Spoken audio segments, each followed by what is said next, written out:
o filho do empresário, Diogo, era cego até que uma menina retirou algo dos seus olhos que ninguém poderia imaginar.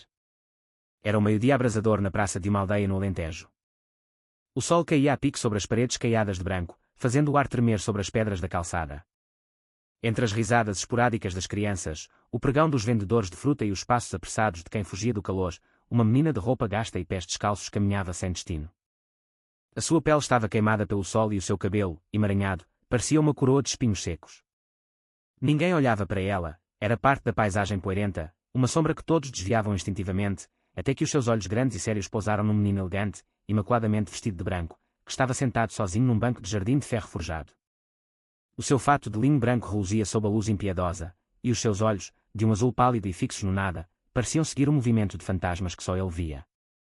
Ela, Mariana, aproximou-se dele sem medo, os seus pés nus não fazendo qualquer ruído sobre as pedras quentes.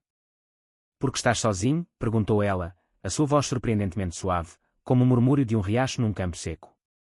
Diogo virou o rosto na direção da voz, a sua expressão de calma passiva quebrada por uma onda de surpresa. Uma voz desconhecida, e tão perto. "Porque mesmo que esteja rodeado de gente, não os consigo ver."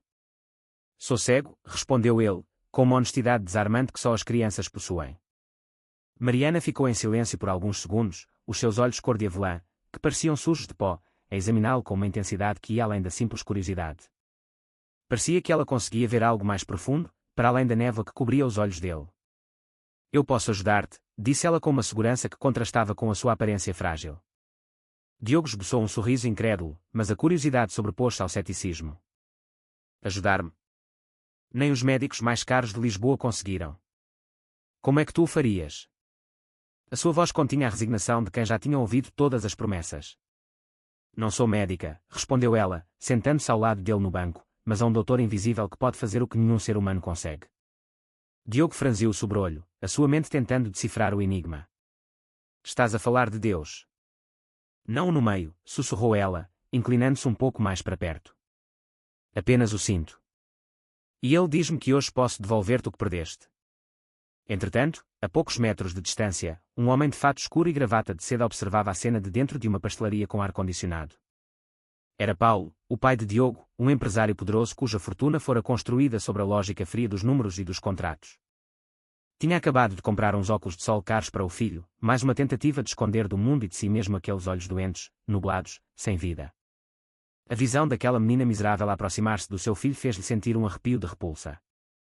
Mariana, alheia ao observador, aproximou os seus dedos pequenos e sujos do rosto de Diogo. Ele não se afastou, sentindo uma estranha confiança naquela presença. "Confia", disse ela, a sua voz um bálsamo. "Não te vou magoar." Diogo assentiu lentamente. Nesse preciso momento, sentiu um formigueiro leve, uma comichão subtil dentro do olho, como se algo há muito preso estivesse a soltar. Mariana afastou os dedos e, entre eles, segurava uma película finíssima e transparente, quase invisível, que apanhou a luz do sol e refletiu um brilho prismático. Paulo, ao ver o gesto, sentiu o sangue ferver. A fúria apoderou-se dele e correu da pastelaria para a praça. "O que estás a fazer ao meu filho?" gritou, a sua voz a rasgar a calma sonolenta da tarde. Empurrou Mariana com força, fazendo-a cair desamparada no chão duro. A pequena película caiu da sua mão e desapareceu na poeira. O murmúrio da multidão começou imediatamente. "Atreveu-se a tocar-lhe", disse uma mulher com um leque. "Uma vagabunda", comentou outra. "Aquela menina podia tê-lo magoado", acrescentou um homem, abanando a cabeça. Diogo, confuso com o caos súbito, gritou, a sua voz embargada: "Pai, espera. Eu consigo ver um pouco." O silêncio caiu sobre a praça como um manto pesado. Todos os olhares se viraram para o menino. Paulo olhou para ele, o rosto pálido de incredulidade. "O que disseste?" "Consigo ver", repetiu Diogo, e pela primeira vez desde que se lembrava, sentiu lágrimas quentes a escorrerem-lhe pelo rosto. "Consigo ver a luz, as cores. Estão desfocadas, mas eu vejo." Paulo recuou um passo, a tremer. "Isso é impossível. Os médicos disseram que não havia cura." Mariana, ainda no chão, olhou para ele com uma serenidade desconcertante. "Às vezes, o impossível só precisa de fé", sussurrou ela, antes de se levantar lentamente, sacudindo o pó do seu vestido. Paulo agarrou Diogo pelo braço, a sua mente em tumulto. "Vamos para o hospital, agora mesmo", ordenou, ignorando completamente a menina. Diogo virou-se, desesperado. Pai, não a trates assim. Ela ajudou-me. Mas Paulo não o ouvia, arrastando-o pela multidão que abria caminho. Não quero voltar a ver-te perto do meu filho, gritou ele por cima do ombro para Mariana. És uma impostora. Ela apenas o observou a afastar-se, o seu olhar uma mistura de tristeza e paz infinita. Naquela noite, na sua quinta no coração do Alentejo, Diogo não conseguia dormir. As sombras no seu quarto já não eram um negrume absoluto, mas sim formas difusas que dançavam com as luzes tenues que entravam pela janela. Sentia medo daquele mundo novo e desconhecido, mas também uma esperança que lhe aquecia o peito. Pai, disse ele em voz baixa, e se aquela menina dizia a verdade? Paulo, sentado numa poltrona ao lado da cama, não respondeu. Apenas olhava para o rosto do filho, tentando compreender como, pela primeira vez, os seus olhos pareciam ter uma luz própria. Na manhã seguinte, viajaram para Lisboa e consultaram os melhores especialistas, mas nenhum soube explicar o que acontecera. Não há nenhuma razão científica para esta melhoria súbita, disse um oftalmologista de renome, perplexo. Parece um milagre. Paulo saiu do consultório em silêncio, o coração a bater descontroladamente. Na sua mente, apenas uma imagem o atormentava, o rosto sereno de Mariana. Naquela mesma tarde, regressou à praça da aldeia. Caminhou ansiosamente entre as bancas de mercado, perguntando a todos, a sua voz urgente, virou uma menina pobre, de cabelo desgrenhado. Tinha uma espécie de fio ou linha na mão. Ninguém sabia de nada. Alguns diziam que nunca a tinham visto antes, outros que ela tinha aparecido apenas naquele dia e depois desaparecera como fumo.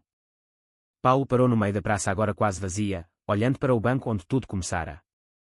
E pela primeira vez em muitos anos, sentiu medo.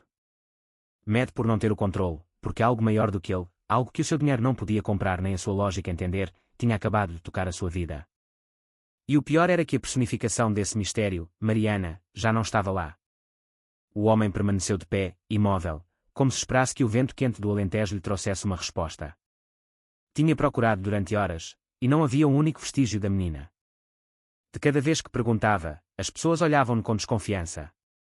Alguns achavam que estava louco, outros simplesmente afastavam-se em silêncio. Voltou para a quinta com o rosto cansado e a mente em tumulto. O seu filho dormia profundamente e, entre sonhos, murmurava o nome dela, Mariana. Naquela noite, Paulo não conseguiu pregar olho. Questionava-se como era possível que uma desconhecida, sem estudos nem recursos, tivesse conseguido o que a ciência declarara impossível. No dia seguinte, levou Diogo a outro especialista, na esperança de uma explicação racional. Mas desta vez, o diagnóstico foi ainda mais desconcertante. O tecido que cobria a retina dele desprendeu-se de forma espontânea, disse o médico, maravilhado. É como se alguém o tivesse retirado manualmente, mas sem deixar o mínimo vestígio cirúrgico. Paulo sentiu um calafrio. Está a dizer que alguém mexeu nos olhos dele? Não, estou a dizer que algo inexplicável aconteceu. A partir daquele dia, Paulo ficou obcecado. Contratou investigadores privados, reviu as gravações das poucas câmaras de segurança da aldeia, ofereceu recompensas por informações sobre Mariana. Mas nada. Era como se ela nunca tivesse existido. A sua esposa, Carla, cansada de o ver consumir-se, confrontou-o. Não podes continuar a procurar algo que talvez não devas entender, Paulo. Ele olhou para ela com os olhos cheios de desespero. Não se trata de entender, Carla. Trata-se de agradecer. Se aquela menina salvou meu filho, eu tenho de a encontrar. Passaram as semanas. Diogo começou a ver com uma clareza cada vez maior, mas também a fazer perguntas mais insistentes. Pai, por que é que todos gozam comigo na escola? Dizem que inventámos a história do milagre. Paulo cerrou os punhos. Porque é quem não suporta acreditar que o divino pode tocar o humano.